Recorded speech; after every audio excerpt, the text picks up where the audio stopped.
চলুন বন্ধুরা, আজকে দেখাবো 28 সাইজ থেকে 50 সাইজের জন্য ব্লাউজ কাটিং করতে গেলে আমাদের ঝুলের মাপ কতটা নিতে হয় আজকে ভিডিওতে আমি সম্পূর্ণ দেখাবো। তো বন্ধুরা, এখানে 30 সাইজ থেকে 50 ছাতি পর্যন্ত আমি দেখাবো, আপনারা মনোযোগ দিয়ে ভিডিওটি দেখুন। তো এখানে নতুন বন্ধুদের জন্য কিন্তু ভিডিওটি খুবই গুরুত্বপূর্ণ।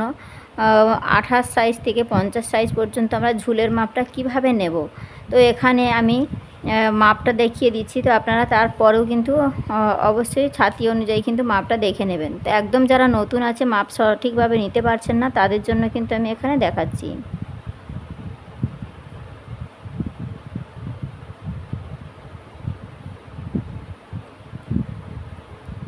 ঝুল আর খাপের মাপটা আমি দেখাচ্ছি।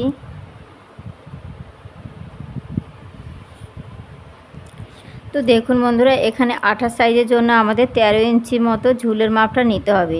তো এখানে 28 সাইজের জন্য আমাদের 13 ইঞ্চি থেকে 13.5 ইঞ্চি পর্যন্ত আমাদের ঝুলের মাপটা রাখতে হবে। আর এখানে খাপের মাপটা আমাদের নিতে হবে 28 সাইজের জন্য 4.5 ইঞ্চি। তো খাপের মাপটা আমাদের 4.5 ইঞ্চি নিয়ে নেবো আমরা 28 সাইজের জন্য। 30 সাইজের জন্য আমাদের নিতে হবে ঝুলের মাপটা 13.5 থেকে 13.5 ইঞ্চি বা 13.5 ইঞ্চি 2 সুত পর্যন্ত ঝুলের মাপটা আমাদের নিতে হবে। 32 সাইজের জন্য আমরা নিয়ে নেব 14 ইঞ্চি। 34 সাইজের জন্য আমরা নিয়ে নেব 14.5 ইঞ্চি, 14.5 ইঞ্চি নিয়ে নেব। 36 সাইজের জন্য আমরা নিয়ে নেব 14.5 ইঞ্চি। 38 সাইজের জন্য আমরা নিয়ে নেব 15 ইঞ্চি। 40 সাইজের জন্য আমাদের রাখতে হবে ঝুলের মাপটা 15.5 ইঞ্চি, অর্থাৎ হাফ ইঞ্চি বাড়িয়ে নেব। এবার আপনারা হাইট অনুযায়ী লম্বার মাপ যার যেটা আসবে সেটা কিন্তু অবশ্যই করে নিতে হবে। তো একদম যারা সঠিক মাপ নিতে পারছে না, তাদের জন্য কিন্তু আমি এটা দেখাচ্ছি। এবার আমাদের এখানে 42 সাইজের জন্য কিন্তু 16 ইঞ্চি নিলে কিন্তু হয়ে যাবে। তো এখানে যা মাপ দেখাচ্ছি এই অনুযায়ী কিন্তু আমাদের যেসব দোকানে যে ব্লাউজগুলো পাওয়া যায় এই রকম মাপে কিন্তু আমরা কিনতে পাই। তো এইভাবে করে আপনারা মাপ নিয়ে কিন্তু কাটিং করতে পারবেন। তো 44 সাইজের জন্য আমাদের 16 ইঞ্চি আসে। তো 46 সাইজের জন্য আমাদের 16.5 ইঞ্চি। 48 সাইজের জন্য কিন্তু 16.5 ইঞ্চি 2 সুত, 16.5 ইঞ্চি 2 সুত মতো নিয়ে নেব।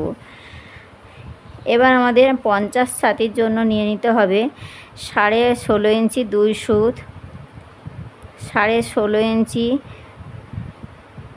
2 সুত বা আমাদের 17 ইঞ্চি পর্যন্তও কিন্তু নিতে হবে। যদি হাইটটা লম্বা থাকে, হাইট অনুযায়ী কিন্তু নিয়ে নিতে হবে। তো 17 ইঞ্চিও আপনারা নিয়ে নিতে পারেন। যদি হাইটটা কম থাকে তাহলে 16.5 ইঞ্চিও নিতে পারেন। হাইট একটু তার থেকে একটু যদি লম্বা চওড়া হয় আরও 2 সুত বাড়িয়ে নেবেন। তো এখানে আমি ঝুলের মাপটা এই নিয়মে আপনারা যদি কাটিং করেন, তো এই লম্বার মাপটা এরকম মাপ নিয়ে যদি কাটিং করেন, ব্লাউজ কিন্তু পারফেক্ট হবে। এবার আমাদের 30 সাইজের জন্য খাপের মাপটা আমাদের এখানে দেখুন, 30 সাইজের জন্য খাপের মাপ আসবে আমাদের 4.5 ইঞ্চি থেকে 4.5 ইঞ্চি থেকে 5 ইঞ্চি। যদি একটু চেস্টের সাইজ ভারী হয় তখন কিন্তু আরও হাফ ইঞ্চি বাড়িয়ে নিতে হবে। 32 সাইজের জন্য আমাদের নিয়ে নিতে হবে 5 ইঞ্চি থেকে 5.5 ইঞ্চি, যদি একটু চেস্টের সাইজ ভারী হয়। এবার আমাদের 34 সাইজের জন্য নিয়ে নিতে হবে 5 ইঞ্চি থেকে 5.5 ইঞ্চি। ঠিক আছে, 5.5 ইঞ্চি নিয়ে নেবেন। 36 সাইজের জন্য আমাদের নিয়ে নিতে হবে 36 সাইজের জন্য 5.5 থেকে 6 ইঞ্চি। যদি একটু চেস্টের সাইজ ভারী হয় 5.5 নিলেও হবে। 5.5 থেকে হাফ ইঞ্চি বাড়িয়ে কখন নেবেন 6 ইঞ্চি। যাদের একটু চেস্টের সাইজটা একটু ভারী থাকবে তখন কিন্তু আমাদের 6 ইঞ্চি নিতে হবে। 38 সাইজের জন্য আমাদের নিয়ে নিতে হবে 6 ইঞ্চি। 40 সাইজের জন্য আমাদের নিয়ে নিতে হবে 6.5 থেকে 6 ইঞ্চি থেকে 6.5 ইঞ্চি নিয়ে নেবেন। এবার আমাদের 42 সাইজের জন্য আমাদের নিয়ে নিতে হবে 6.5 ইঞ্চি। 44 সাইজের জন্য আমাদের নিয়ে নিতে হবে 6.5 ইঞ্চি 2 সুত, 6.5 ইঞ্চি 2 সুত।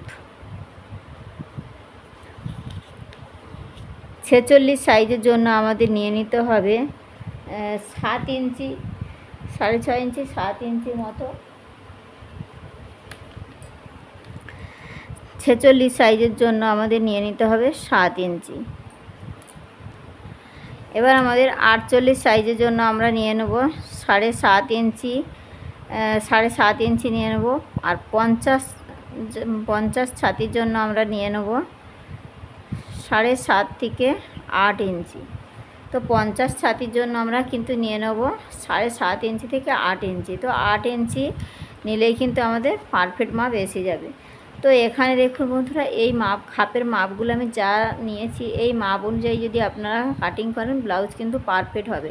তারপরেও আপনারা কাস্টমারের মাপটাও কিন্তু একবার চেক করে নেবেন ঠিকঠাক আছে কিনা। যদি একটু চেস্টের সাইজ ভারী হয়ে যায়, ধরুন এখানে 32 সাইজের জন্য আমি 5 ইঞ্চি দেখিয়েছি, 5.5 ইঞ্চি দেখিয়েছি। যদি দেখছেন ছাতির মাপটা একটু ভারী আছে, তখন আরও 2 সুত মতো আপনারা বাড়িয়ে নেবেন। তো ঠিক এই রকমভাবে কিন্তু 2 সুত হাফ ইঞ্চি বাড়িয়ে নিলে কিন্তু আমাদের খাপের মাপটা কিন্তু পারফেক্ট চলে আসবে। তো এটা আমাদের চোখের আন্দাজে কিন্তু নিতে হয়। এমনি হিসেব অনুযায়ী আমাদের কিন্তু এই মাপটা যা আছে এই অনুযায়ী কিন্তু আমরা যদি ব্লাউজ কাটিং করি তাহলে কিন্তু আমাদের ব্লাউজ কিন্তু পারফেক্ট আসে।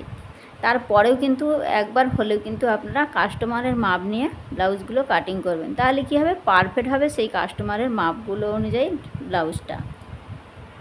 তো আশা করি বোঝাতে পেরেছি বন্ধুরা, আপনারা কোন সাইজের জন্য কিভাবে আমাদের ব্লাউজের বেল্টের মাপ নিতে হয় বা আমাদের পয়েন্টের মাপ নিতে হয়, যদি না জানেন তাহলে আমাকে অবশ্যই কমেন্ট করবেন। আমি চেষ্টা করব আপনাদের সেই অনুযায়ী ভিডিও দেওয়ার মতো। তো ভিডিওগুলো কেমন লাগছে অবশ্যই আমাকে কমেন্টে জানাবেন। তো বন্ধুরা, আজকের এখানেই রাখলাম। দেখা হচ্ছে নতুন ভিডিওর সাথে। সবাই ভালো থাকবেন। ধন্যবাদ।